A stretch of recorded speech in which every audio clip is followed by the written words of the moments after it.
माननीय सुनील शेळकेजींनी यापूर्वी लक्षवेधी आणली होती, त्यावेळी मी सांगितलं होतं की विभागीय आयुक्ताची चौकशी आपण नेमू। विभागीय आयुक्तांनी पूर्ण चौकशी केली, पहिला रिपोर्ट आमच्याकडे आला, पण तो रिपोर्ट मला समाधानकारक वाटला नाही। मी स्वतः लक्षवेधीचं उत्तर दिल्यामुळे मी स्वतः ते उत्तर तपासलं, त्यावर काही मग ऑब्झर्वेशन आम्ही काढले की याची पुनर्तपासणी करा। त्यावर मग पुन्हा विभागीय आयुक्तांनी चौकशी केली आणि या चौकशीमध्ये ही गोष्ट खरी आहे की गट क्रमांक 36, गट क्रमांक 37 आणि 38 मध्ये खानपट्टे मंजूर केले होते आणि कलेक्टर ऑफिसमध्ये त्याच्या परवानगी दिल्या होत्या। त्या काही तहसीलदार लेवलला नव्हत्या, पण या खानपट्ट्याच्या परवानगीनंतर जे काही तिथे संपूर्ण त्या खानपट्ट्याच्या नियमाप्रमाणे त्या खानपट्ट्याचं अंमलबजावणी योग्य होते की नाही हे पाहण्याचं काम तलाठी, मंडळाधिकारी, तहसीलदार यांचं होतं, पण या ठिकाणी ते झालं नाही आहे। खानपट्ट्यामध्ये गट क्रमांक 36, 37 आणि 38 या व्यतिरिक्त 35, 41 आणि 42 व 46 याच्यावरही तात्पुरत्या स्वरूपाचं गौण खनिज उत्खनन झालं आहे।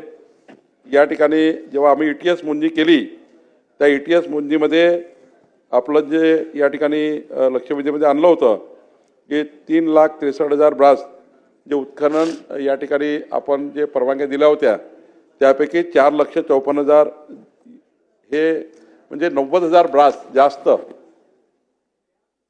परवानगीपेक्षा जास्त उत्खनन झालं आहे। 90,000 ब्रास जास्त झाला आहे। आम्ही याची ETS मोजणी केली आहे आणि ETS वर सर्व आढळलेलं आहे आणि त्यामुळं याच्यावर गुन्हा दाखल करणे, आता आपल्याकडे 3 पर्याय आहे।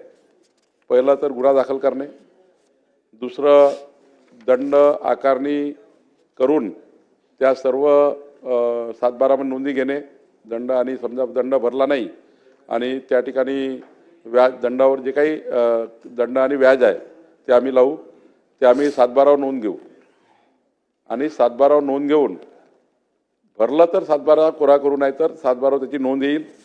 तिसरं या ठिकाणी मला जे वाटतं तिथे दीपाली सनगर आणि गजानन सोटपल्लीवार हे 2 तलाठी या ठिकाणी त्या हलक्यामध्ये काम करायचे, ज्या सर्वे नंबर ज्याच्या संबंधित आहे प्रश्नाची संबंधी, त्यांना आम्ही निलंबित करतो आहे। सोबत 4 मंडळ अधिकारी आहेत, संदीप बोरकर, माणिक साबळे, अजय सोनवणे, रमेश कदम यांनाही आम्ही निलंबित करतो आहे। या ठिकाणी जे आमचे तहसीलदार त्या ठिकाणी होते त्यांनी लक्ष दिलं नाही, जोगेंद्र कटियार, रणजित देसाई, मधुसूदन बारगे यांना आणि विक्रम देशमुख यांनाही आम्ही निलंबित करतो आहे आणि त्यामुळं याच्यावर सर्वांवर कडक कारवाई करून या 90,000 ब्रास या ठिकाणी जे ज्या ठिकाणी उत्खनन जास्त केलं आणि त्या ठिकाणी सर्व नियम तोडले आहेत, फॉरेस्टचे नियम तोडले, सारे नियम तोडले आहेत, त्यामुळे यांच्यावर आम्ही कारवाई केलेली आहे, करण्याचा निर्देश दिलेला आहे।